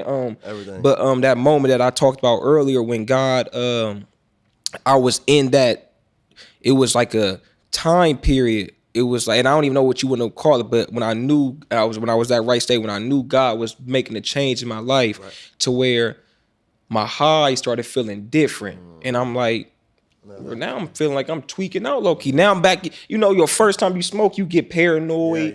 You don't like the feeling. You be like, your heart start pumping out your chest. You feel, you know what I'm saying? But now I'm going on, you know, 6-7 years of smoking consistently. And now I'm starting to get paranoid again.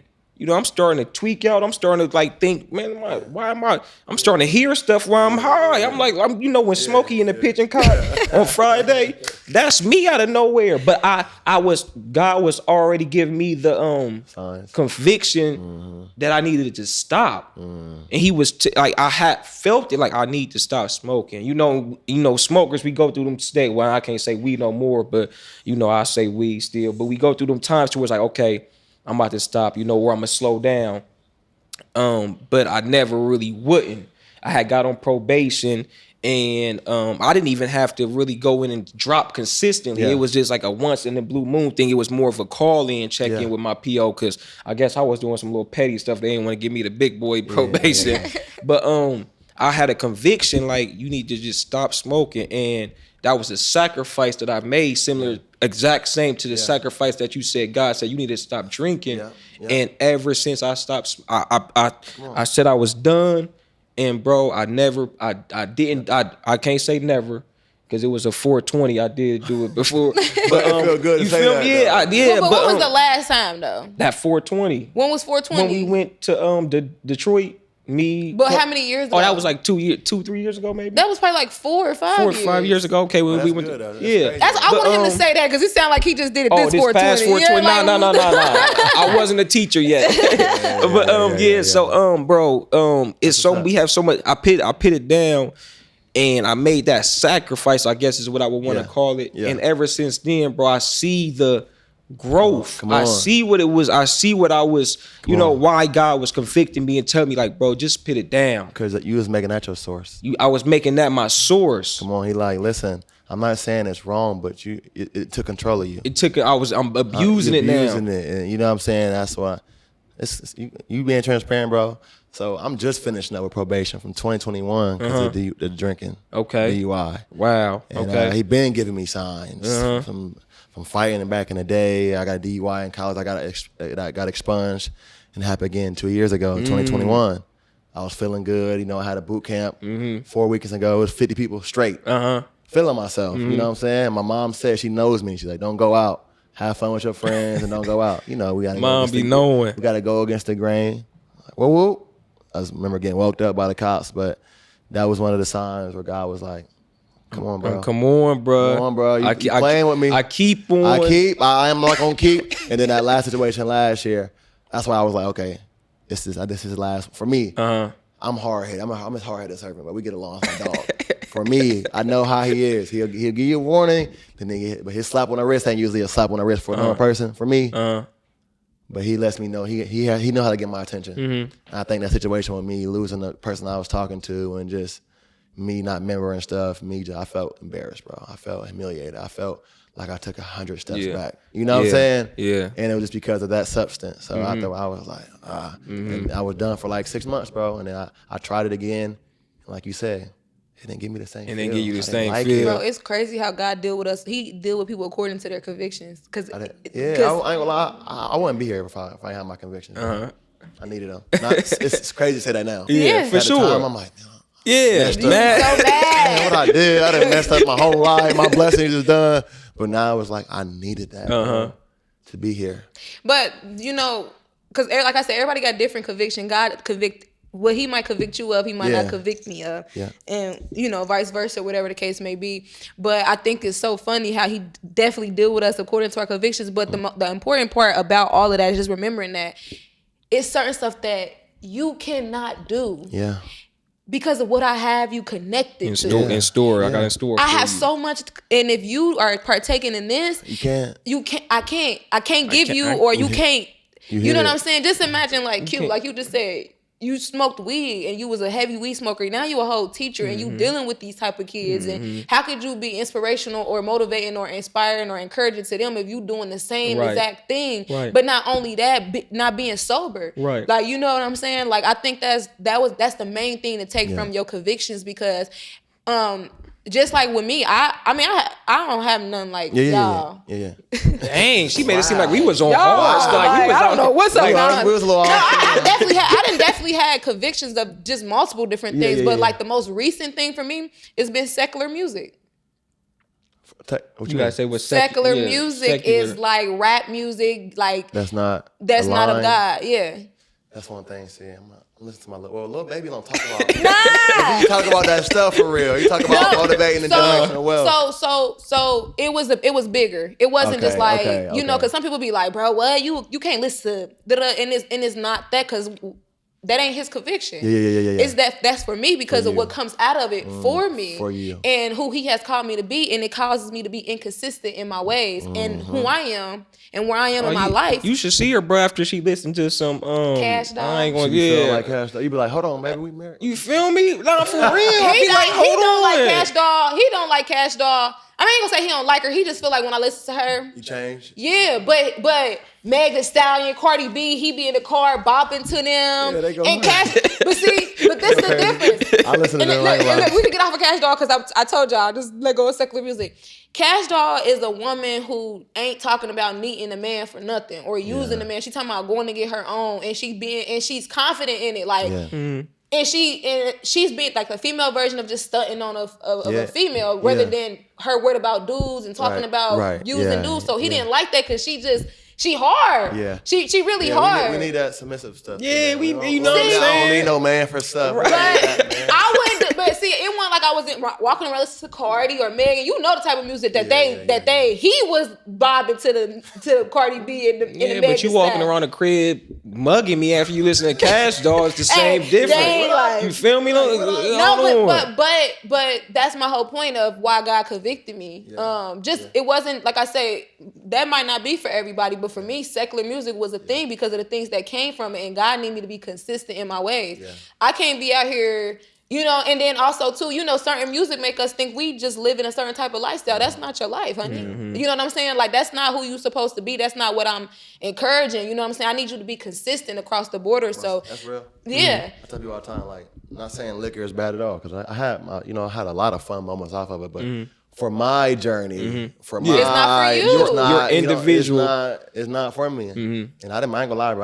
I just came back from Houston. I done offered drinks by a lot of pretty women, people. Ooh, what was that like, turning that down? As far as you in a party environment and you knowing like God is working with you right now, do I take a shot? Do I not? I ain't gonna lie to you, bro. When you so intentional with God, it ain't even no budge. Okay, that was hard. Okay, it's like, I'm good. That was hard. Okay, like, but that's how you know. But that's how you know when you said I'm giving it up. Yeah. You meant it. I wasn't no temporary, because I was feeling sorry at the time. I really felt I knew it was time to let it go. I knew it was him. Yeah.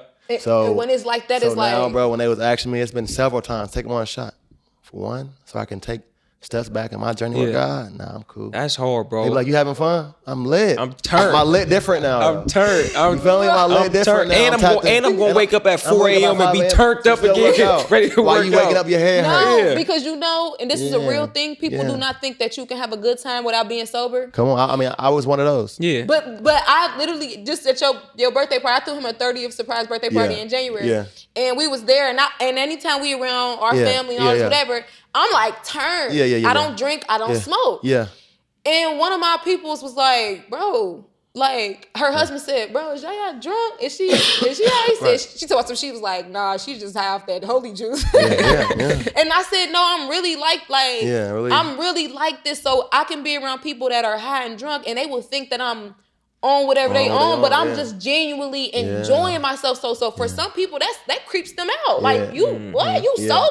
You can tell they were just looking at me like, you really having fun? Yeah. I'm like, bro, stop worrying about me. I'm good. Yeah. I'm having fun. I'm aware. You know what I'm saying? I'm cool. Sober. It's funny. I can see what's going on. I know what's going on, but like, I ain't gonna lie about nothing. If it ain't nothing budges me no more, bro. I'm so tapped in with him, bro. It's like, so what happens at this world? It's like, what would you say? I don't know if you even know yet. Okay. What is one of your spiritual gifts?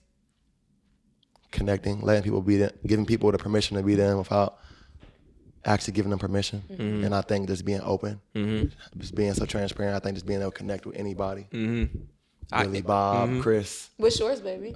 Well, I would say faith, I believe, is one for you as well. Gift of faith. That's a gift. Because bro, I'll jump. Yeah. If he say I'm gonna go. Yeah, I would say a gift of faith for you, bro, because for you to be so hands-on in so many things, you have to have faith. You got to. You have to make sense to a lot of people. Yeah, you have to have faith to be like, you know what, I'm about to start a class. Matter of fact, I got an open start on Saturday. I'm about to start a class Saturdays. And this is gonna be the vibe of the Saturday. And if you come in here, you like it, you do. If you don't, you don't. But I'm gonna have faith that I'm gonna draw the people in here that want to be in here. So I definitely would say faith is probably one for you as well. Yeah, I would say that. That ties into, I don't know if that ties into like, I have a gift that's not caring, and not in a bad way. It's just like you say, my dance routines. Like people be like, man, I don't want to do that. I'm gonna look stupid. But mine is like, we're gonna do it. If we mess up, I know how to get better next time. For sure. And I feel like that ties into your relationship with God. Yeah. You gotta jump to learn more about Him. We dig deep and try to go on dates with people to learn more about them, or study them. You might do the same also thing have with an evangelistic spirit on you too, and that's just like being able to go out and preach the word of God, and and your life being like a true example of it and drawing people closer to Him. Yeah, I be feeling, honestly, and it's crazy you said that, man. I've been saying it for years, but he been on me heavy about it. I really feel like one of His shepherds, His servants on this earth, and I feel like the way I'm able to bring people to Him naturally, not forcefully, not knocking on your door with a Bible. Right. I think me just being so me and showing them his movement in me through my trials. That's why a lot of people probably don't like me either, because I'll make a mistake and I'll turn it into a motivational story. You hear me? Yes. For real. But that's where you get your best moments and content and honesty from God, where him able to really speak through you, because you actually walked it through. You know what I'm saying? That's a real thing. And then I think exhortation, I don't know it's in my Bible, but being able to be an encourager, that's a gift. That's a gift too. Yeah. So I'm just encouraging you after this. Start looking into what your spiritual gifts are. So that's deep. I like that. That's why women are great, man. They make you think deeper. For sure. Because what I'm thinking is cool, but now to get into detail of what your natural gift is or what you feel you're the best at, and then you can tap that into like being more intentional. For sure. For sure. Versus being all, you know what I'm saying? It's not a bad thing to be versatile, but you start picking those things out, you can be more. What helped me, why I'm telling you this is because it helped me with my walk with Christ. Okay. And then not only that, because when you spiritually gifted, which when you a child of God, that comes with it, and everybody got different ones. Doesn't mean mine is better or less than yours. Just what he has given me. It was times where I feel like I was going crazy. Because I had the gift of discernment, so I'm able to discern spirits, and I would use that as a defense mechanism to stay away. Because I'm like, man, nah, bro, that person got something on them. Or I didn't know that's what I was doing, but it was at a point making me feel like I was going crazy. And then when God would speak to me, or when I'm speaking to other people, it just would seem so surreal or sometimes uncomfortable. But once I learned about my spiritual gifts, it was easier for me to walk into it. What he called me to be and what he want me to do. So in the line of work that you in, because your hands are so tied, connected and so tied to everything, I encourage you to pray and ask God, what are my spiritual gifts? You already just said some of them, and then learning what that looks like. You know what I'm saying? And I'm gonna have Q send you a scripture with the different spiritual gifts that there is, and then you can do your research on that, and you can figure out what, and then it'll help you, because when that's a part of learning how God speaks to you as well. For sure. I want to look at that. You got me turned up now. I'm dead serious. I'm one of those you give a task to. I'm like, okay. No, because he just said it. You definitely have the gift of faith. I definitely think you have an evangelistic spirit on you. That I think exhortation is the word, but I'm not. For sure. I think it's just like being able to encourage and motivate. I can anybody. Anybody. Like it's like the gift of encouragement or something like that. I might be wrong, but we can look that up. But I'm telling you, when I learned my spiritual gifts, now I'm able to operate in a different level. Now when I walk in the room, I don't shrink. Because I'm feeling these different spirits on you. Now I could come in the room, sit down, discern, and figure out which way I'm gonna go with you. But not in a judgmental way, but allowing God to show me how to deal with you. You know what I'm saying? Or what that looks like. How can I, you know what I'm saying? I think that would be really good for you. Yeah, I think that would be really good. You said exhortation, and that's let me look it up. Yeah, because listen, if you ain't seen it, grab that Academy, the IG page, or if you ain't, then follow immediately, because if you see the work that's being put in, and the energy that be in that gym when he's in there putting forth that effort and making everybody and connecting with so many different people. And bro, listen, that's a blessing, bro. You be having people from all different aspects, ages, ethnicities, all that. You have the gift of exhortation. Exhortation. Okay, so the regular dictionary vibe, it say an address or communication empathetically urging someone to do something. But then I went to what does exhortation mean in the Bible, and it said the term exhortation is usually interpreted as pure advising. However, the meaning of exhortation extends beyond that. So that's it. But you got, bro, you be having so many different people in the world connecting, and women, men, young boys, young ladies. Man, it's amazing to see that you able to connect with so many, because can't everybody do that? And that's you've been an athlete all your life. You done probably been on teams to where the best player ain't got no personable skills to where he don't even know how to lead the 10 people on his team. You know what I'm saying? For you to be able to lead 500 people at one time. Come on, man. Yeah, it's a blessing. I like you said, I can talk in front of people, bro. I don't care who's around. Not just him, though. It's his. Like, I don't, bro. You ain't doing it. I ain't gonna lie to you, bro. His presence is crazy, bro. I can't really explain it. But when you walk in it, you know, bro, anything that I put my mind to, he make it happen, bro. And you know, anytime. For sure. If I'm intentional with it, if it's for me, I'm not gonna sit here and be like, everything I asked for, he gave to me. Because I might not been ready at that time for it. But if it's for me, bro, he makes it happen. Okay. In ways that you won't think. I'm gonna tell you something else that's about to happen after. Okay.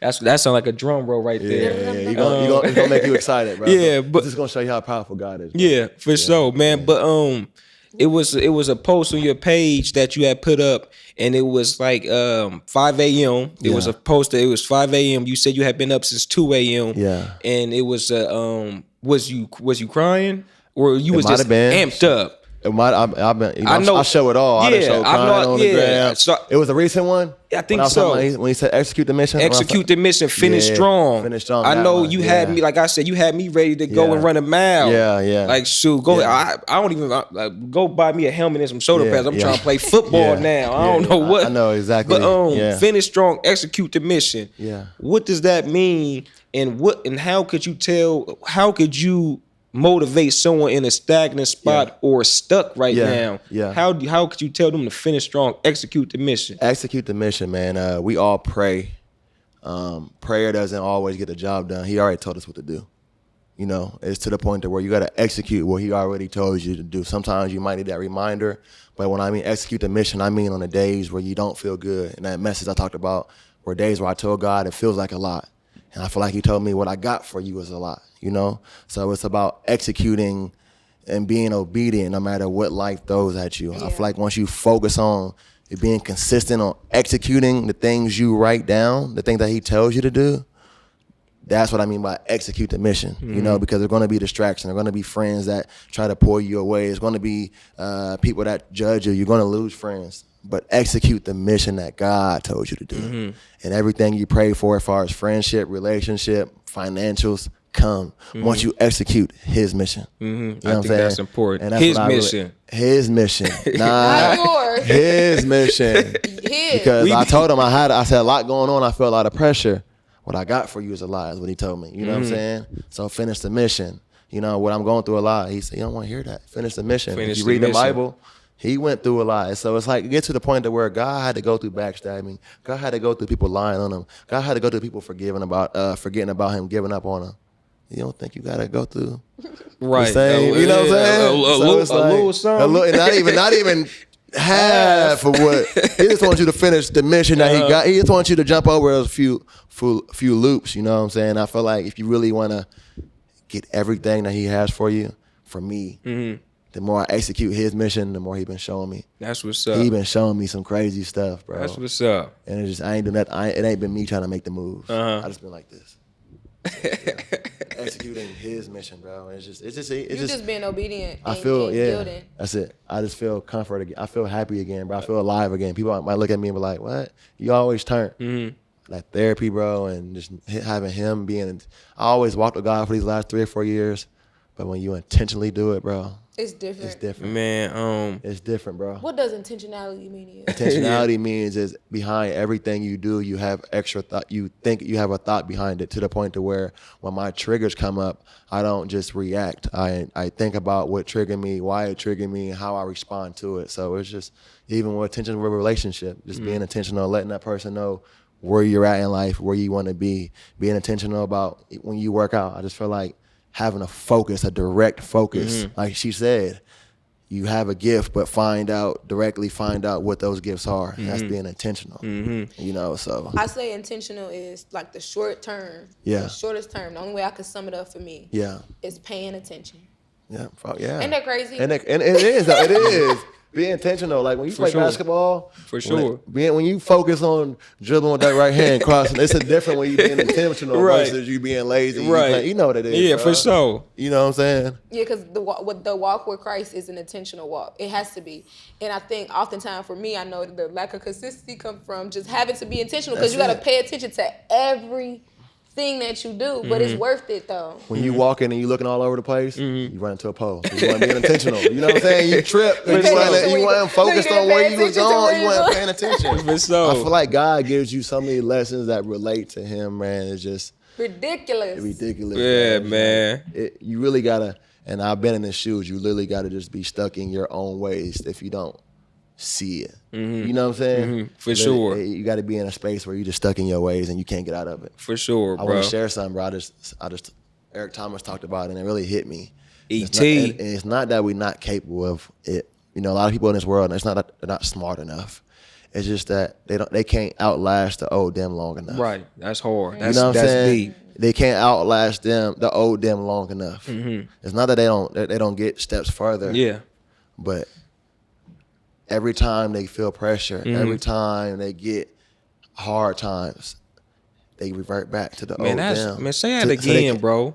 The reason why say that again. That you're not where you need to be is not because you're not strong enough, not because you're not wise enough, not because it's not meant for you.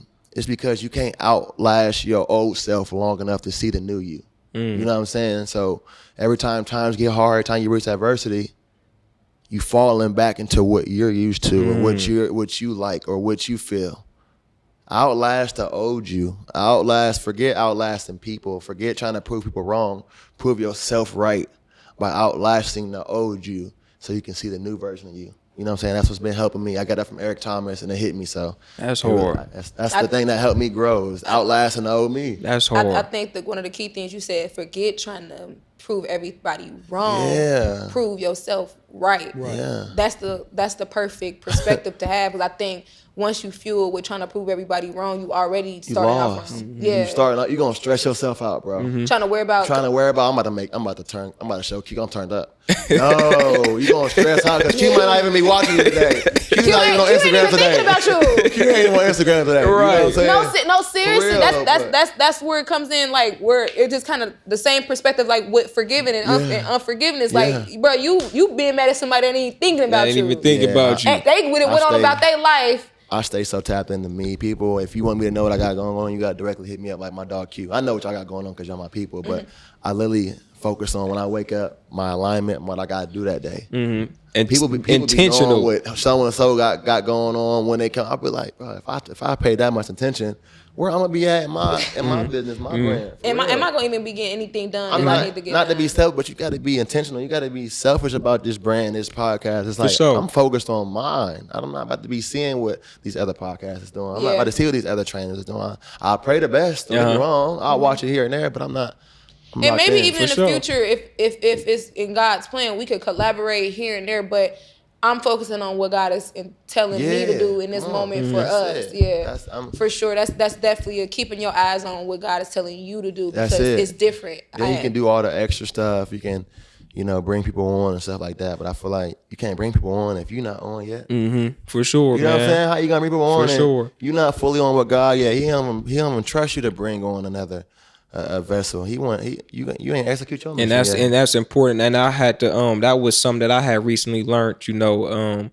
I think in some scriptures, that I have read, just my studies. Yeah. Man, listen, God ain't. You can ask for $1 million, bro, but you ain't even doing a good job at managing 100. What I look like, son. What I look like giving you 6 bands and you can't even deal right, but 50. Come on. I'm telling you to do this, do that, and do that, but you spending it on something that you don't even need. So I think that was dope that you just said that, bro. I gotta have a girl moment really quick though. Yeah. Go ahead. Okay. Yeah, go ahead. With all of this, we ready. What's up? With all of this busyness, do you have a girl? No, so I don't. And I'm gonna be real with you. I always do is be like, I'm focused on my goals. I'm locked in. So this is the time where I told you I'm being intentional. I actually had people that have came in my space and we was, having a good time. But I told them this is the time where I feel like God got me in a season where I'm actually healing. I feel like I got over the point where I felt healed enough to, even entertain that. Yeah. And I feel like God's got me on a purpose of fully pouring into Him because I've been intentional. I have a relationship with God, but this one different. So I want to fully give Him everything I got before I even can't fulfill you like you want me to as a boyfriend now. Yeah. So I can't be that for you. Yeah. So I intentionally even say that, like, that's the only reason why I think I haven't gotten to one, you know, because I have conversations and stuff like that, but I ain't gonna lie, I'm so selfish with this purpose he got for me. That's So hard. I don't want I'm not gonna say I'm not gonna mess it up because it's not how he works. He ain't gonna take it away from me, but I feel like he got me on this right. Take care of this. Yeah, and then he gonna see you. You know what I'm saying? Yeah. Don't get me wrong, you know what I'm saying? Got my little boom, you know what I'm saying? But I don't have a girlfriend. Okay. Yeah. So do you eventually want to get married? I want to get married. That's why when you said husband, I was like this because that was never like in my conversation a year and a half ago. Really? But I connect everything with God. I feel like marriage for men is just another sign of showing your obedience, your discipline with God, because there's a million of women in this world. So to choose one and stay obedient and to pour into her and just show God your discipline, that just shows that's another step of God. For sure. I feel like God's gonna show you another part of your journey when you do stuff like that. That's huge. But you and to go into that, it's definitely a spiritual elevation. I know I wasn't tripping. See, I knew you be. No, it's definitely a spiritual elevation once you get married that I don't think really a lot of people talk about, or maybe a lot of people experience. Cause I don't know if God is not in the midst or whatever, but it's definitely a spiritual elevation that's connected to marriage. Yeah. And God can do so much with covenant. Yeah. You know what I'm saying? So it's like a lot of people don't know that, and a lot of people devalue or don't want to get married because of the world. But what God will do with a covenant. Come on, I already know. Individually and together, because it's so funny that I don't even know, he's funny because we got the same dreams, purpose, like we into the same. And it's very rare that you find people who, the same. Yeah. Like whatever he want to do, I'm 9 times out of 10 want to do too. Like that's something. And then God put us together. We are forced to be reckoned with. And I think one of the main things that I've learned from the beginning, we gonna be a year married in July the 5th. Yeah. But just trying to figure out, Lord, why are we married and how am I to serve him? Yeah. And what do you want us to do? Because it's something that is a purpose for this covenant. We're not just together just to be like we married. Right. It's a reason why we married. Right. You know what I'm saying? So it's definitely a spiritual elevation, and it's definitely something that is a beautiful thing. Yeah, nah, for sure. And I honestly, man, I ain't gonna lie to you. I've been jumping out there more, but a lot of times I can tell sometimes some women, they veer off. I think they get intimidated by that. That walk because they're not ready to live that. For sure. For sure. And I'd be happy that they present that to me. For sure. Though, because I don't want nobody that's not on that same walk. I'm not, I don't want to pressure nobody either. Yeah. So I think certain women, they know like I can't keep up with that, or vice versa. Yeah. You know. And that's why I laugh at it. That's you so intentional, bro. And we gonna wrap up, but you so intentional, man. And God got so much, grace over your life, man. He gonna bless you, and I know this ain't even a concern of yours. I'm just saying it because we on this. He gonna bless you with somebody that's gonna be so amazing. That's going, match your fly so much, bro. It's gonna be crazy. It's gonna be crazy, bro. And it's all gonna be on his timing. Yeah, it's all gonna be on his timing, bro. And I just want to tell you to continue doing what you're doing, continue being intentional because he sees it, bro. Like when you. And you know this, from being an athlete, when you think ain't nobody watching, somebody watching you, bro. And we prime examples of that. I'm always tapped in, seeing what you got going on, seeing what you're doing, and I'm just super honored and thankful, bro. So listen, God telling me right now to tell you, like, man, continue doing what you're doing, continue working hard, continue being disciplined and obedient, and it's all gonna continue to pay off. And I'm excited to just sit back and see where you gonna be at in the next few years, man. I know it's gonna be big. And I don't know what that might look like.